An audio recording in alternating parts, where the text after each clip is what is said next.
Avengers Endgame is the culmination of the entire Marvel Cinematic Universe. Here's an explanation of the end credits.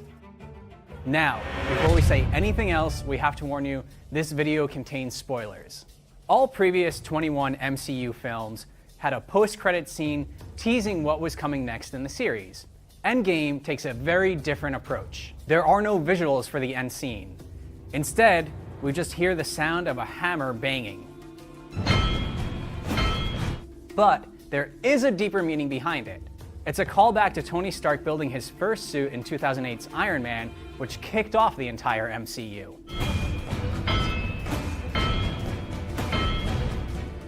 One of the main plot points of Endgame is time travel. While Scott Lang is the one who approaches the Avengers about the possibility of it, it's Tony Stark who solves the problem. And the solution involves a Mobius strip. A Mobius strip is a very special type of mathematical structure. Unlike a sphere or a cube, it only has one side. You can see how this works just by making one yourself. Take a long strip of paper, twist it once, and join the ends of it together. Now, if you take your pen and draw over it, you can mark the entire surface of the paper without removing your pen. So, what does this have to do with time travel? Well, in the film, the heroes are faced with a common dilemma. Why can't they just go back in time and kill Thanos as a baby? The problem with that is that time in the film acts like a Mobius strip. You can only travel in your current loop. So changing events in the past won't affect the current timeline.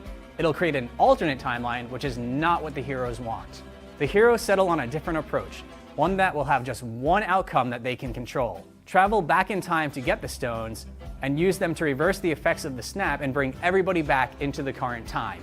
So, getting back to that clanging sound, it turns the entire MCU into its own Mobius strip. These first 22 films are now called the Infinity Saga, which makes sense since a Mobius strip resembles the symbol for infinity.